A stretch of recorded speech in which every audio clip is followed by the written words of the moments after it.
ကျွန်တော်ဇနီးကအမြဲတမ်းအေးဆက်ပြီးအလန့်ဝေးခဲ့သူပါအနှစ်90ကြာအိမ်အောင်တက်တန်းတစ်လျှောက်မှာသူမစီကနေချစ်တယ်ဆိုတဲ့စကားတစ်ခုကိုမှမကြားခဲ့ရပါဘူးအသက်80အရွယ်ကျွန်တော်တီအန်ဆဲအချိန်ရောက်မှသာအဲ့ဒီစကားကိုသူမပြောခဲ့တာပါကျွန်တော်နောက်ဆုံးအချိန်ဖြစ်အာတင်ပြီးပြုံးပြလိုက်ရင်သူမကိုမေးခဲ့မိတယ်အနှစ်90ကြာအိမ်အောင်ရေးမှာမင်းငါကိုတရက်ကလေးတောင်တကယ်ချစ်ခဲ့ဘူးရဲ့လားသူမတွေဝေသွားခဲ့တယ်အဲ့ဒီမှာတင်ကျွန်တော်ဖြေကိုတိလိုက်ရပါပြီကျွန်တော်နဲ့အလီရှာတို့အတူတူပြုစုပြောင်းထောင်ခဲ့တဲ့တာသမီတွေမြေးတွေကိုတစ်ချက်ဝေးကြည့်လိုက်ပြီးသူမကိုကျွန်တော်ရဲ့နောက်ဆုံးစကားကိုပြောခဲ့ပါတယ်တကယ်လို့ဘဝကိုအစကနေပြန်စခွင့်ရမယ်ဆိုရင်မင်းကိုဘယ်တော့မှမချစ်ချင်တော့ဘူးအဲ့ဒီနောက်မှာပဲကျွန်တော်မျက်စိမိတ်သွားပြီးသတိလစ်သွားခဲ့တယ်ကျွန်တော်ပြန်ပြီးမျက်လုံးဖွင့်လိုက်တဲ့အချိန်မှာတော့အထက်တန်းကျောင်းသားဘဝကိုပြန်ရောက်ပြီးပြန်လဲမွေးဖွားလာခဲ့ပါတယ်ဒီတစ်ချိန်မှာတော့အလီရှာနဲ့ဘယ်တော့မှမပတ်သက်တော့ဘူးလို့ကြိမ်ဆိုလိုက်တယ်ဒါပေမဲ့တက္ကသိုလ်ဝင်ခွင့်စာမေးပွဲဖြေဖို့3လလိုမှပဲသူမကကျွန်တော်အတန်းကိုရုတ်တရက်ပြောင်းလာပြီးကျွန်တော်ဘေးမှာပဲထိုင်မယ်ဆိုပြီးဆွတ်လုပ်ပါတော့တယ်ကျွန်တော်လည်းဗီဇအရာပဲသူမနဲ့ဝေးဝေးနေဖို့ခုံကိုအသားလေးတိုးလိုက်မိတယ်အဲ့ဒီမှာတင်သူမကကျွန်တော်ကော်လာကိုဆွဲလိုက်ပြီးရန်ချက်နင်ကဘာလို့ဒီလောက်တောင်စောစောစီးစီးတည်သွားရတာလဲနင်ကကိုတခုခုမေးခဲ့တယ်လေငါအဖြစ်မပေးရသေးဘူးသူမဟာဒီအရွယ်တင်ပြိုတဲ့ခန္ဓာကိုယ်ထဲမှာအသားကျသွားပုံရပြီးစာတင်တာကိုအာယုံဆိုင်နေတဲ့အတန်းဖော်တွေကိုဝေ့ကြည့်လိုက်တယ်ဒါကအိမ်မက်မဟုတ်ဘူးဒါဟာကျွန်တော်မတည်ခင်ကဒီလိုဖြစ်ချင်စောအရန်ပြင်းပြခဲ့လို့ပဲဖြစ်ပါလိမ့်မယ်ဖခင်တခင်ကဒုတိယအကြိမ်အခွင့်အရေးပေးလိုက်လို့ကျွန်တော်တကယ်ပဲပြန်ရောက်လာခဲ့တာအဲ့လီရှာနဲ့တော့ဘယ်တော့မှပြန်မပတ်သက်တော့ဘူးပြီးခဲ့တဲ့ဘဝတုန်းကလီမီသားစုရဲ့ကုမ္ပဏီကအခက်အခဲတချို့ကြုံခဲ့ရတယ်ဒါကြောင့်စီးပွားရေးအရာအကျိုးတူပူးပေါင်းမှုကျွန်တော်မိသားစုနဲ့အောင်တွေ့တော်လုပ်ပြီးအိမ်အောင်ချပေးဖို့ကန့်လန့်ခဲ့တာ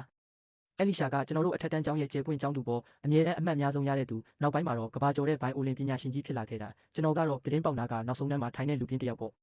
တက္ကသိုလ်ဆိုရင်လည်းတတိယတန်းစားကျောင်းကိုတော့မနှဲဝင်ခဲ့ရတာဘွဲရပြီးတဲ့နောက်အဖေရဲ့စီမံချက်အတိုင်းပဲမိသားစုကုမ္ပဏီကိုဝင်လုပ်ပြီးအဖေနေရာကိုဆက်ခံခဲ့တယ်။အဲ့လီရှာကအရန်လာတယ်လို့အနေထိုင်လဲယဉ်ကျေးတာကြောင့်အဖေကကျွန်တော်တို့လက်ထပ်ဖို့ကိုဝမ်းသာအားရသဘောတူခဲ့တာပါ။တကယ်တော့ကျွန်တော်ကိုယ်တိုင်ကလည်းသဘောတူခဲ့တာပါ။ဒါပေမဲ့အဲ့ဒီအချိန်တုန်းကသူမမှချစ်သူရှိနေပြီ။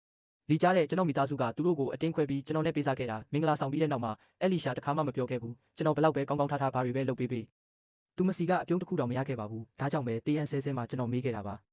အနှစ်90အတွင်းတရက်ကလေးတောင်ချစ်ခဲ့ဘူးလားလို့အနှစ်90ကြာအောင်ပေးဆက်ခဲ့တဲ့အချစ်တွေကသူမကိုမလုတ်ခတ်နိုင်ခဲ့ဘူးဆိုတာသိလိုက်ရပြီးဒီဘဝမှာတော့တော်ပါပြီဒါပေမဲ့ကျွန်တော်တို့မိသားစုနှစ်ခုကြားကစီးပွားရေးစာချုပ်ကိုတော့ကျွန်တော်ဖြစ်မှာမဟုတ်ဘူး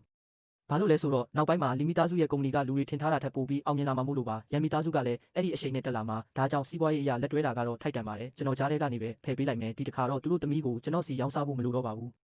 ကျွန်တော်လုပ်ရမှာကစာကိုပဲအာယုံစိုက်ဖို့ပါပြီးခဲ့တဲ့ဘဝကဆုံးရှုံးခဲ့တာတွေကိုပြန်ဖြည့်ဆည်းမယ်ပြီးတော့အနှစ်90ကရလာတဲ့ဗဟုသုတတွေကိုတုံးပြီးအဖေရဲ့အိမ်မက်ဖြစ်တဲ့ကုမ္ပဏီကိုကမ္ဘာအဆင့်မီအောင်လုပ်မယ်ဒါကြောင့်စာမှုပွဲဖြေခါနီးလပိုင်းတွေမှာကျွန်တော်အယူတယောက်လိုစာလုပ်ခဲ့တယ်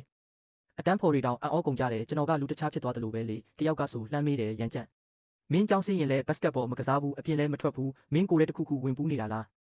ကျွန်တော်ကအနှစ်90အနာဂတ်ကနေပြန်လာတာလေနာမည်ကြီးတက္ကသိုလ်မတက်ခဲ့ရတာကကျွန်တော်ဘဝရဲ့နောက်တရဆုံးပဲအခုအဲ့ဒါကိုပြင်းနေတာကျွန်တော်ဘေးကခုံဖော်ကတော့ကျွန်တော်ယူသွားပြီလို့ထင်နေတာမင်းလိုနောက်ဆုံးတန်းကလူပြင်းကနာမည်ကြီးတက္ကသိုလ်တက်ချင်တယ်ဟုတ်လားအေးအိမ်မက်ဆက်မက်နေလိုက်တလားခွဲလောက်ကြာတော့အဖေကဖုန်းဆက်ပြီးအိမ်ပြန်လာဖို့ပြောတယ်ဧည့်သည်ရှိတဲ့မိန်းကလေးတယောက်ကြိုက်မဲ့လက်ဆောင်တွေဝယ်လာခဲ့ဖို့ပြောတယ်အဲ့ဒါအဲ့လီရှာမန်ကျွန်တော်တီးပြီးသားပါပြီးခဲ့တဲ့ဘဝတုန်းကတော့ကျွန်တော်တို့ကအထက်တန်းကျောင်းသားတွေပဲဆိုတော့နှက်ခမ်းတွေတစိမ့်မြင့်အိတ်တွေကအဆင်မပြေတော့ဘူးထင်ခဲ့တာ